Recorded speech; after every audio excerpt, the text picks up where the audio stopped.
Everyone, welcome back. हम अपना pharmaceutics 1 chapter number 1 introduction of different dosage form पढ़ रहे थे। उसके अंदर हमने मॉडर्न ड्रग डिलीवरी सिस्टम देखा, जिसके अंदर हम इम्प्लांट्स के बारे में पढ़ चुके थे, फिल्म्स के बारे में, बैंडेजेस के बारे में पढ़ चुके थे। उसी में ही आज हम स्टार्ट करते इरेथ्रोकाइट्स। इरेथ्रोकाइट्स को देखो हम आरबीसीज भी बोलते हैं, है ना, रेड ब्लड कॉर्पिकल्स। अब देखो हमने बनाया क्यों, इरेथ्रोकाइट्स वाले ड्रग डिलीवरी मेथड की जरूरत क्यों पड़ी। बेसिकली इससे हमको सबसे इंपॉर्टेंट चीज मिलती है कंट्रोल्ड रिलीज ऑफ ड्रग। तो जो हमारा मॉडर्नाइज्ड मेथड है ड्रग रिलीज का या ड्रग फॉर्मेशन का, उसके अंदर हम कंट्रोल्ड रिलीज बहुत ज्यादा देखते हैं।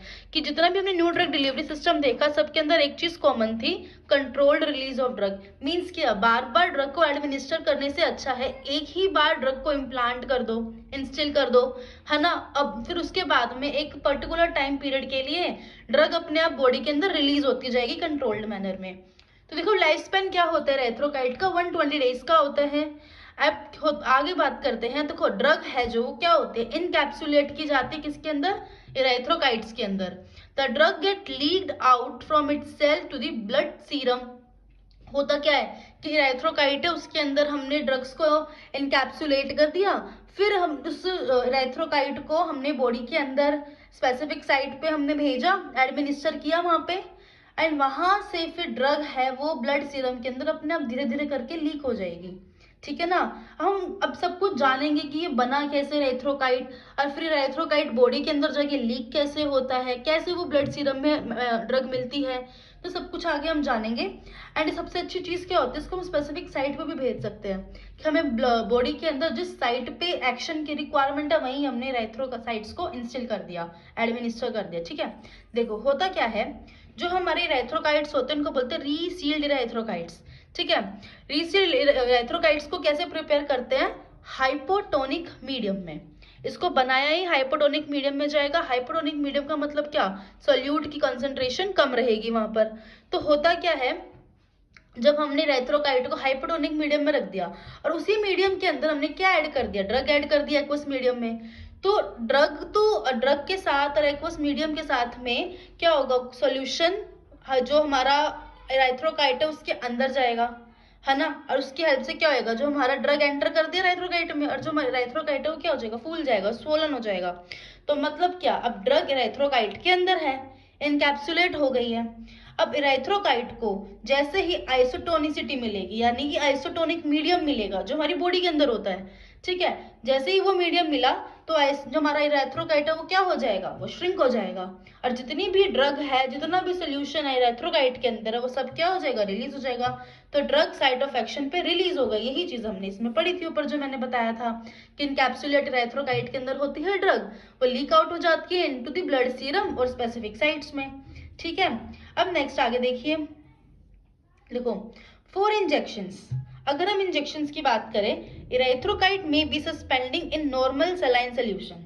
ठीक है, अगर हमें इंजेक्शंस की मतलब इंजेक्शंस बनाने हैं, हमें इंजेक्शन फॉर्म में कन्वर्ट करना है, तो जो इरेथ्रोकाइट्स है उसको हम सस्पेंड कर देते हैं नॉर्मल सलाइन सोल्यूशन में। अब देखो जो नॉर्मल सलाइन सोल्यूशन है ना, वो और कुछ नहीं, आइसोटोनिक मीडियम ही तो होता है, कुछ डिफरेंट थोड़े ना इनके अंदर। ठीक है, इंजेक्शंस के लिए भी हम इसको ऐसे बना सकते हैं, यूज कर सकते हैं। अब नेक्स्ट क्या, there is difficult to arrange large quantities in erythrocyte. अब इरेथ्रोकाइट में हम ड्रग की थोड़ी क्वांटिटी ले सकते हैं, लार्ज क्वांटिटी ड्रग की हम इसके अंदर नहीं ले सकते, तो इसका एक ड्रॉबैक है। एंड ये जो टेक्निक है ये कमर्शियल स्केल पे यूज की जाती है, किस पे, कमर्शियल स्केल पे यूज की जाती है, बड़े बड़े स्केल पे। और कब, जब अब जो हमारा इरेथ्रोकाइट है वो अवेलेबल हो टेस्ट ट्यूब के लिए, ये बात भी हमें ध्यान रखनी पड़ती है। तो इसका यूज तो अच्छा है, बट बहुत ज्यादा इसको आज के टाइम पे हम इसको यूज नहीं करते हैं, क्योंकि ड्रॉबैक्स भी है ना इसके, इस वजह से। में इसकी एप्लीकेशन देखते हैं इरेथ्रोकाइट्स की। देखो सबसे पहले तो जो रीसील्ड इरेथ्रोकाइट है, जो हमारी एक मेडिसिन होती है एस्पारजिनेस, ठीक है, वो बहुत अच्छा रिजल्ट शो किया है रीसील्ड इरेथ्रोकाइट के साथ उसने, किसके अंदर, डिपेंडेंट ल्यूकीमिया, ल्यूकीमिया हो जाता है जिसको, उसके अंदर एस्पारजिनेस ने बहुत अच्छा इफेक्ट शो किया जब हम उसको इरेथ्रोकाइट के साथ दे रहे थे। ठीक है, resealed erythrocytes of methotrexate and adriamycin have been tried in cancer therapy, show good result. ठीक है, एड्रेनाइसिन और methotrexate के साथ भी इरेथ्रोकाइट ने बहुत अच्छा असर दिया है कैंसर थेरेपी में। और इसने प्रेडनिसोलोन, नेक्स्ट प्रेडनिसोलोन जब हमने दिया रीसेट इरेथ्रोकाइट में, उसने बहुत अच्छा रिजल्ट शो किया है। जिस पेशेंट को बहुत लंबे समय से इन्फ्लामेटरी कंडीशंस रहती थी ना, कि सूजन रहती थी, इन्फ्लामेशन रहती थी बॉडी के अंदर, तो उसको एंटी इन्फ्लामेटरी एक्शन बहुत अच्छा दिया है प्रेडनिसोलोन के साथ, अगर हमने रीसेट इरेथ्रोकाइट्स के फॉर्म में दिया है। ठीक है ना, ये तो इसके एप्लीकेशंस थे। नेक्स्ट हमारा आ गया नैनो पार्टिकल्स की बात कर लेते हैं। नैनो पार्टिकल्स मतलब नैनो का मतलब तो पता ही चल गया ना, नैनोमीटर्स जिसको हम बात करते हैं, वो यहाँ पे नैनो पार्टिकल्स के बारे में बात कर रखी है। देखो, nano particles based on colloidal drug delivery system. Colloidal drug delivery system के अंदर हम इसको कन्वर्ट करते हैं नैनो पार्टिकल्स की। जो हम बात कर रहे हैं, जो हमारी जो भी ड्रग होगी उसको कोलोइडल ड्रग में कन्वर्ट करना पड़ता है।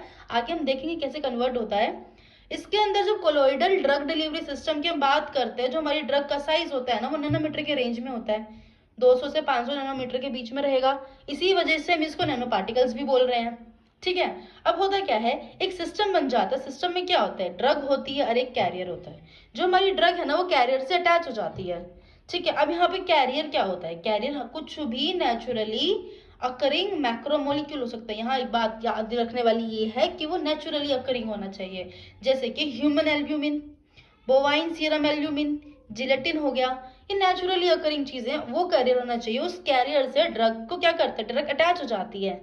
ठीक है, तो एक सिस्टम बना लेती है, फिर वो ही हमारी बॉडी के अंदर जाती है, वही अपना एक्शन परफॉर्म करेगी। देखो कैसे है, method of preparation similar to coacervation phase used in microencapsulation except controlled manner.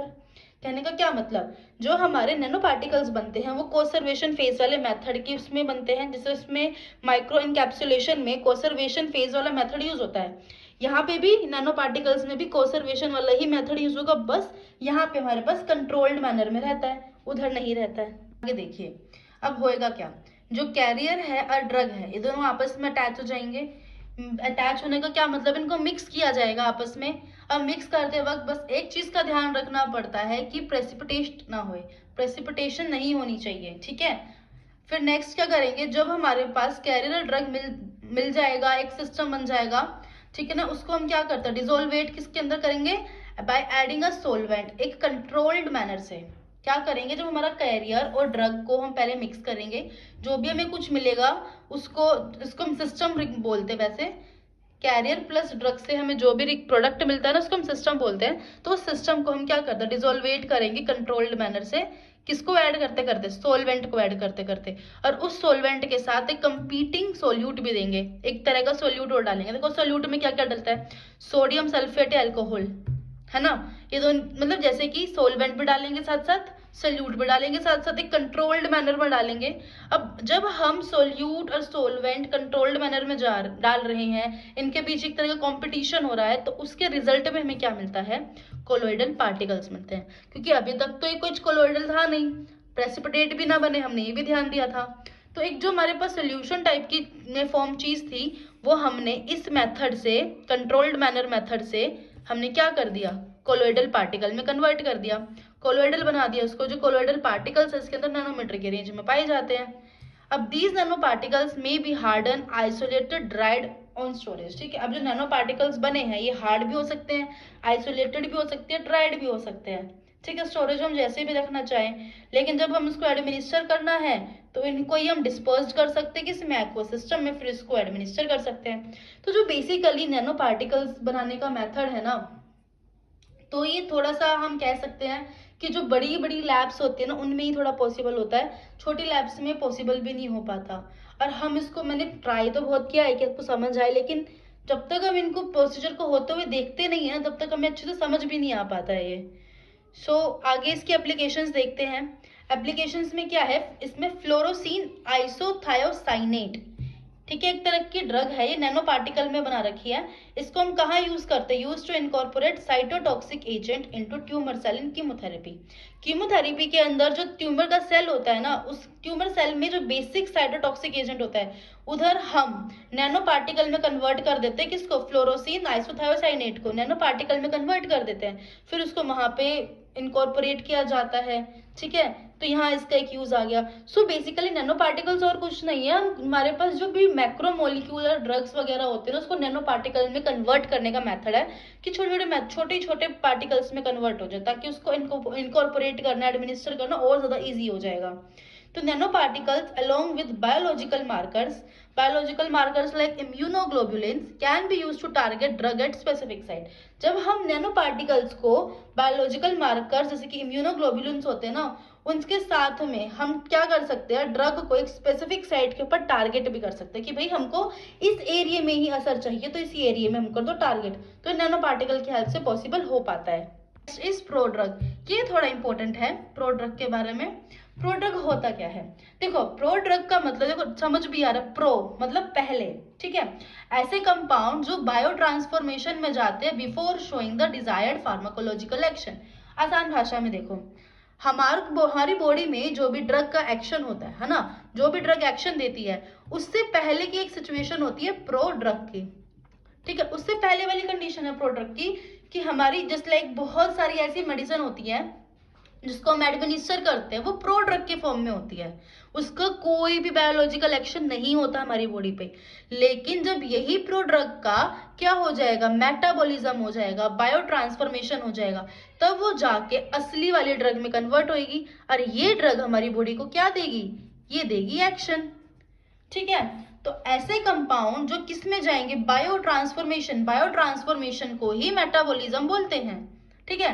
तो ऐसे कंपाउंड जो बायो ट्रांसफॉर्मेशन में जाएगी before showing desired pharmacological activity, मतलब क्या, असली फार्माकोलॉजिकल एक्टिविटी जो हमको चाहिए वाली एक्टिविटी शो करने से पहले उसको अपने आप को ट्रांसफॉर्म करना पड़ेगा।